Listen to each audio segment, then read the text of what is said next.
What is normal?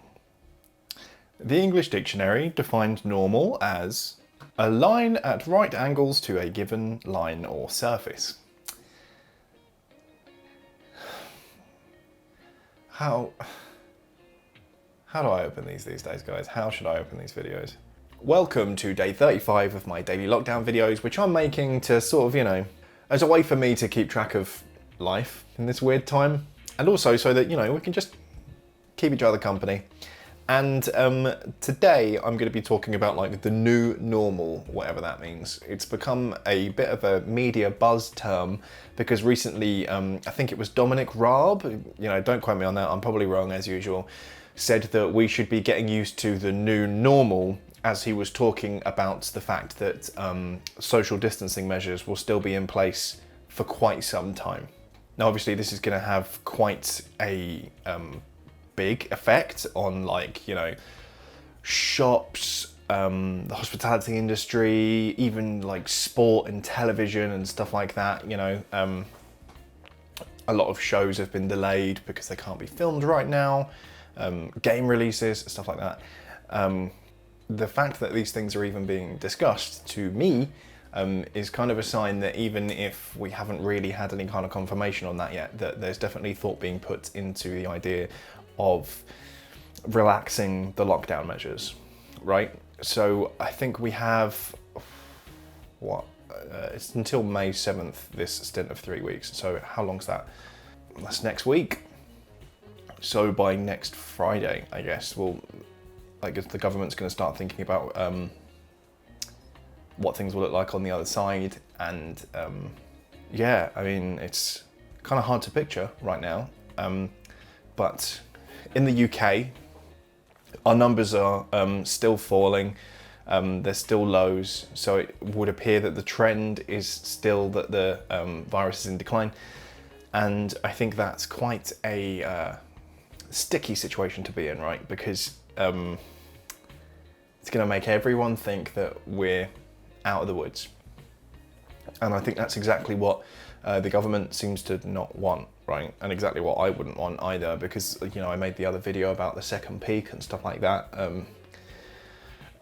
It's kind of hard to tell whether it would be too soon to relax these measures, right? There's been sort of, I'm just gonna natter, right? You don't quote me on a lot of these things. It's just things that I've caught off of news stories and stuff like that. But there's obviously those 5 rules of things that the government needs to assure before it can start to lift the lockdown. And in terms of other shops and stuff like that, I imagine a lot of stores, as they reopen, even the non-essential stores, are probably going to be taking a leaf out of the book of supermarkets, right? Way back, I did that video where I went to the supermarket and showed that, there's spaces marked out on the floor and stuff like that so that you can, so that that you're keeping a good distance from people. And I imagine that will become part of the new normal, right? If the high street's going to reopen and a lot more stores are going to be reopening again, I imagine that things like, those plastic barriers, the spaces on the floor, queuing outside, those are all things I bet are going to be part of this new normal. Because surely overnight you can't go back to having such a crowded high street, right? Even coffee shops, the queues get very cluttered. It's completely open between you and the person that's the other side of the counter. So I bet those are things that may change. I think we're quite lucky that we're moving into a warmer time of year, because it means that it's not unreasonable to ask people to queue outside. Not that it would be unreasonable anyway, but that if it was cold outside, there would be people that would be like, I'm not queuing out there, or people would just try and shuffle in a little bit more, and those gaps between people would get a little bit smaller. But in terms of just your standard shops, I bet that's going to be what the future is like. Hospitality, I guess, is probably, I don't know. I really can't picture how that might be. Obviously pubs and stuff, surely they've got to have a much lower cap in terms of the number of people that can be in the pub at any given time. Restaurants, the waiter's going to have to come close to you to give you your food, definitely within 2 meters, unless they're a good yet gentle throw so your food doesn't go all over the place. Just the design of restaurants and stuff, I bet would have to change as well, because the tables aren't 2 meters apart in any pub I've ever been in. You know, pub gardens and stuff, in terms of being able to keep physical distance from people. The way the world is right now, that doesn't seem very reasonable to me. Like, I bet that,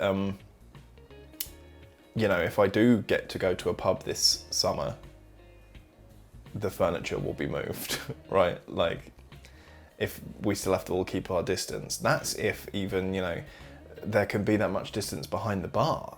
Like, in a restaurant, can there be that much distance in the kitchens? I think it's something that, you know, I just can't picture a way that it would feasibly work without having huge queue times and stuff like that.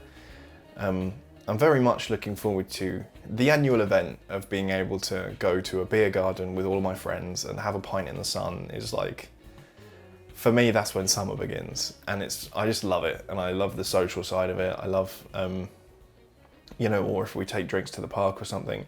We haven't done that yet for obvious reasons, and so to me, that's sort of like my template of how I picture things are going to go back in this like new normal.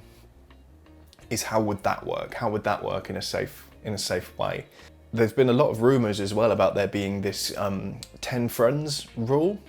I haven't really seen it reported in UK press, but then again I haven't looked. The article that I'd seen was about the UK, but it was like Wales Online or something. And they were talking about how there would be a relaxation rule where you have a list of 10 friends that you can be interacting with, like up to 10 friends, but those friends have to have been in isolation for you to spend extended time with them. So the idea is that if you've all been isolating this long, you probably don't have it, right? Like now, by then, it will have been 6 weeks. If you've spent 6 weeks home alone, you probably don't have it, right? So I can see the logic in that. Where it becomes a problem for me and my life and my friends is that our friendship group is kind of organised into couples-ish, right? Ish. And in a lot of those couples, one of them is a key worker, so they're not isolated. So in terms of how that works, whether we'll be able to see them, I honestly don't know. Because they're like, you know, one of them works in the NHS, one of them is a police officer, so they're constantly interacting with people, not isolating. So does that then mean we wouldn't be able to see them or their partners? Well, that would suck. That would really, really suck. But if that's how things have to go, then I guess that's how things have to go. But that 10 friends rule, I think, is to me, quite a sensible way of quantifying a gradual easing of the rules, right? I mean, I know that I've been furloughed through June, so I'm going to be indoors for a long time, which, because I work in the tourism industry, I think is for the best for the company, because that's a whole industry at the moment that is ground to a halt. There's no money coming into it whatsoever, and because it's government furlough, I'm still, you know, financially safe, but the thought of not seeing any of my friends or family for all that time really sucks. And I mean, while it's a bit of a, you know, it's not really anything to do with me anymore. I think schools as well, I'd be interested to learn when they are gonna reopen, but we're approaching the summer holidays now, right? Like by the time, I suppose it depends, no, it's only May 7th, so if it starts getting raised then, there's still a lot of the school year left. But I haven't really been closely following the news about schools because it's, well, because to be frank, it's not relevant to me. I'm not in school or going to school, but yeah, this whole idea of like the new normal is, yeah, I'm really, really interested in it because it's, you know, it's an awful, terrible, horrible thing that's happening. It's causing so many people so much pain. So I don't mean to belittle it when I say this, but it's just, very interesting at the same time, right? The way that it's affected society and daily life and everything like that. And it's definitely historic in the sense that we're going to look back on it as a really strange, interesting time. And, you know, it's the kind of thing our kids will ask us about if we have kids. It's, you know, so the evolution of it, I find really interesting. But yeah, I guess that's kind of it. Okay, bye.